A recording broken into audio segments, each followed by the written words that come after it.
Between early game coal power and late game nuclear power lies the awkward middle child of Satisfactory, and that's fuel power.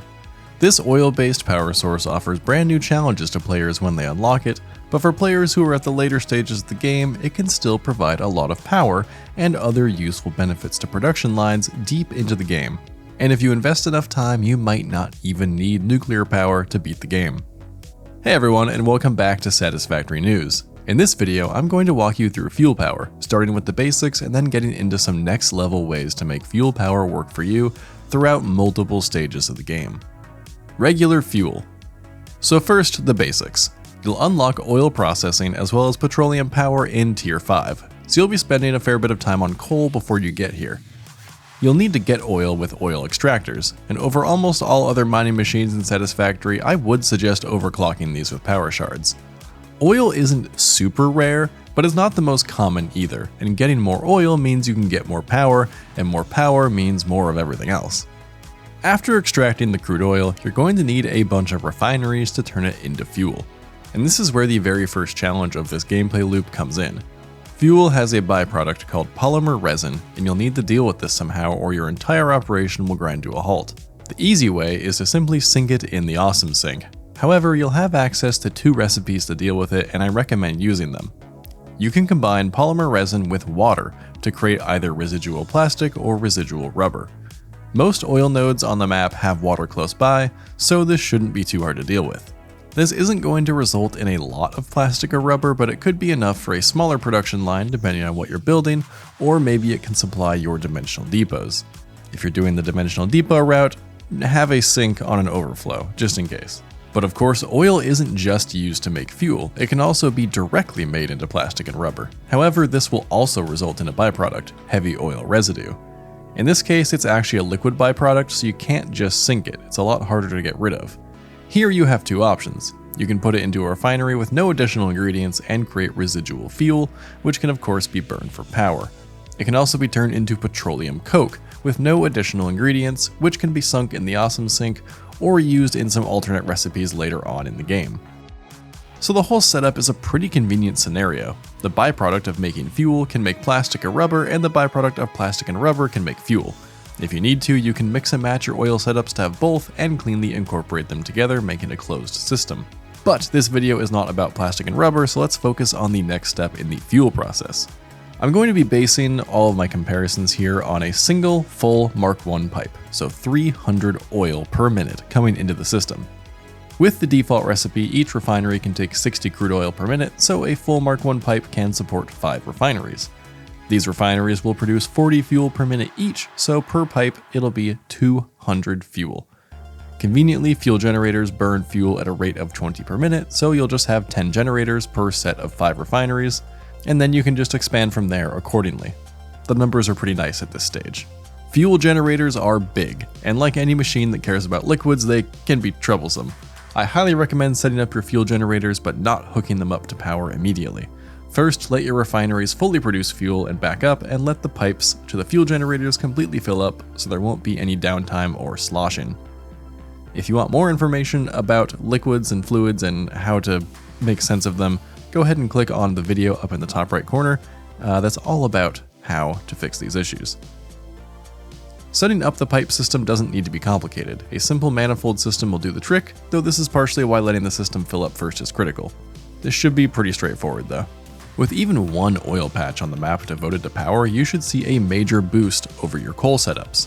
A single fuel generator produces 250 megawatts, while coal generators only produce 75, plus they need water.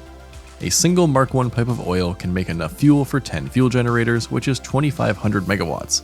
That's the equivalent of over 33 coal generators. So, fuel power, pretty simple. Has just a couple problems to solve, and they're pretty easy. It can be a major jump in power capacity while potentially carrying you through the entire mid-game. But what allows fuel power to carry you into the late game is some additional research, alternate recipes, and additional advanced fuels. I already mentioned residual fuel as a way to get rid of heavy oil residue, but if you can unlock the alternate recipe diluted fuel, then you'll be in really good shape. This recipe is significantly more efficient than residual fuel in terms of heavy oil residue usage, but it does require quite a bit of water. The other challenge with it is that while oil processing is unlocked in Tier 5, this alternate recipe is not available until Tier 7 because you need the blender. So you can plan for this recipe as you progress through the game, but you won't be able to use it right away. When combined with an alternate recipe, heavy oil residue, which directly converts crude oil into heavy oil residue, you can actually quadruple your fuel production to 10,000 megawatts with a single Mark I pipe of oil.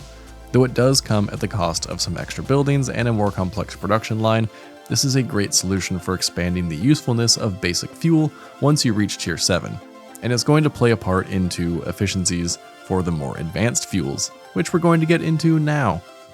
Turbofuel. In the sulfur research tree of the MAM, you'll find Turbofuel, which can be used at Tier 7. Power density wise, it is 2.6 times more powerful than regular fuel, so investing in it can be great for your power setup and stretch it quite a bit further. Using the basic fuel recipe, you can make 166.67 turbofuel, which can create 5,555 megawatts when burned. But it does have the added trouble of needing compacted coal, which is made by combining coal and sulfur. So it's not impossible, but it will require branching out and finding these materials. Turbofuel actually has 2 alternate recipes that you can unlock with hard drives in the MAM. Turbo Blend Fuel is generally considered the best way to make turbofuel because it saves on sulfur, one of the scarcest resources in the game. It combines fuel and sulfur with heavy oil residue and petroleum coke. Heavy oil residue is a byproduct of plastic and rubber, as we mentioned before, but the heavy oil residue recipe that turns oil directly into heavy oil residue is going to get the job done a lot better.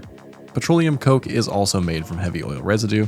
By combining the heavy oil residue recipe with the diluted fuel recipe, then creating turbofuel with the turbo blend fuel recipe, you can create 400 turbofuel per minute. That's 13,333.33 megawatts. This more than doubles your turbofuel output over the basic recipes, giving 2.4 times the final product. The downside, of course, being you need to roll into 3 different alternate recipes to get here. Regardless, it's nice to have all of these options, especially since they often deal with annoying byproducts. With alternate recipes, you can create a fascinating system of byproducts that are integrated into your setups, and sometimes find some combinations that result in big savings or are perfect for what your factory needs. So even if you can't get these specific alternate recipes, any of the alternates should be able to slot into your factory in an interesting way. Rocket fuel. Next up the chain is rocket fuel. This is also unlocked in the MAM sulfur research and requires Tier 7. It is 4.8 times as powerful as regular fuel and 1.8 times as powerful as turbofuel. You create it with a combination of turbofuel and a little bit of nitric acid. Nitric acid is reasonably complex as well, requiring nitrogen gas, water, and iron plates to create. Combining these 2 materials will create rocket fuel, and a byproduct of compacted coal. The nice thing about this is that you could potentially feed that compacted coal back into the turbofuel system if you're using the default recipe, so this recipe could fit perfectly into your larger fuel setup. With 1 Mark I pipe using default recipes, you can get 16,666.67 megawatts. If you use the default rocket fuel recipe with the previously mentioned alternates for super efficient turbofuel, you can instead get a whopping 40,000 megawatts, which I think really shows the power of these alternate recipes in this stage of fuel production. But rocket fuel also has its own alternate recipe that is more efficient. Nitro rocket fuel. This takes nitrogen gas directly, plus sulfur and coal, but then it produces the same byproduct. This recipe uses less coal compared to sulfur, so it could be useful to you depending on your exact needs. However, when we combine all of these alternate recipes, heavy oil residue, diluted fuel, and nitro rocket fuel, this is the best late game fuel that you can use and have be a complete alternative to nuclear power. A single Mark I pipe of oil can turn into 72,000 megawatts, which is the equivalent to over 28 nuclear power plants. The downside? It requires 288 fuel generators. And that's just for a single Mark I pipe of oil, 300 oil per minute. If you wanted to scale this up, you could have thousands of fuel generators. This setup is insane, but it can help you avoid nuclear altogether, and you can just keep scaling up your oil production. Plus, unlike fuel and turbofuel, rocket fuel is actually a gas, so you don't have to worry about head lift once you get to this stage, which is actually kind of nice because you might want to build vertically to fit that many fuel generators. Ionized fuel. Somehow rocket fuel is not the last step in the fuel production chain. That would be ionized fuel. This super late game gas is 6.6 times as powerful as regular fuel, but only 1.3 times as powerful as rocket fuel. So as you can see, every tier up in fuel quality has diminishing returns. They all have more raw power than the previous tier, but how much more efficient and better they are gets less and less dramatic. So it's up to you if the extra production chains required are going to be worthwhile for you, because at this stage they can get very complex. This is a true endgame production line. Ionized fuel not only requires rocket fuel, but also power shards. To make this, you'll definitely want to be automating your power shards rather than just making them from slugs. Synthetic power shards require time crystals, dark matter crystals, quartz crystals, and excited photonic matter. If you haven't made it to the later stages of the game, that probably just sounded like complete gibberish. You actually only need coal and quartz as far as raw materials for those things, but you need some pretty advanced buildings. This is a very advanced late game production line. Quantum encoders, particle accelerators, the works. You'll probably only want to use this fuel if you've created enough power shards to overclock every single machine that you want, and now you only need to worry about power. But then that sort of becomes a self-fulfilling prophecy, doesn't it? As all of your overclocked buildings are demanding increasingly more power. For your truly massive efforts with all of the best alternate recipes, one Mark I pipe of oil will give 100,000 megawatts, which is kind of insane, but in most people's opinions that jump from the 72,000 megawatts of rocket fuel to 100,000 megawatts of ionized fuel just isn't worth the extra effort. It'd be easier just to make more rocket fuel at that point. Ionized fuel does have a few advantages though, because it has an alternate recipe, dark ion fuel, which uses packaged rocket fuel and dark matter crystals. This alternate is actually a net negative if you burn it in fuel generators, but is a much simpler production line if you want to use it to fuel drones. When used as a drone fuel, they actually have the highest possible movement speed, increasing the potential throughput of a drone system.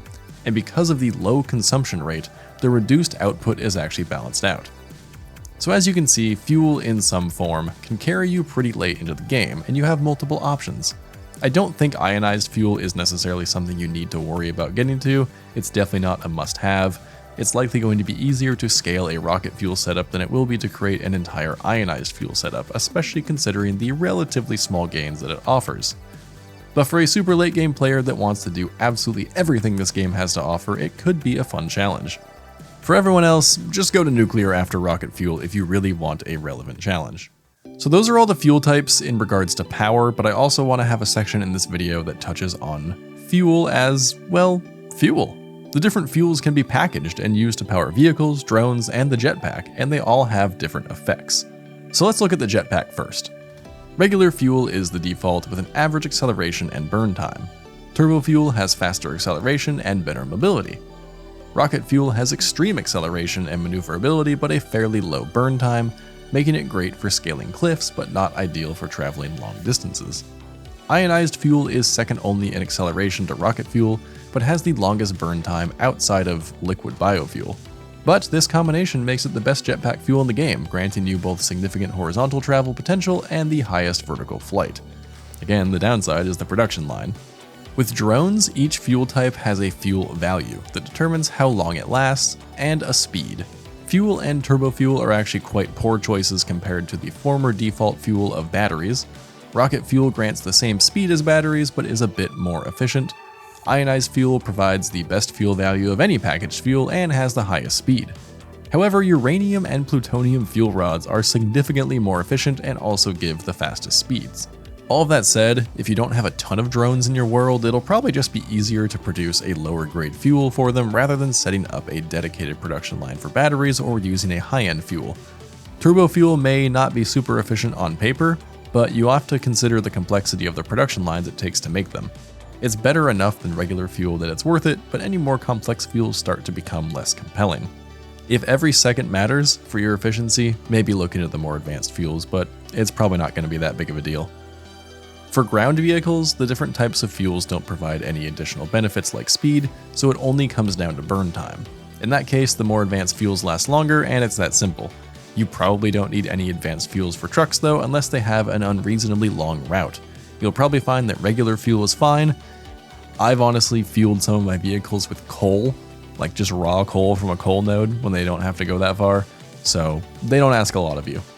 So that is everything I think you need to know about fuel power in Satisfactory. This is one of the most versatile and scalable power sources in the game, offering an upgrade path that stays relevant at all stages. Let me know in the comments if you have any tips about fuel power and which type you prefer to use in your world.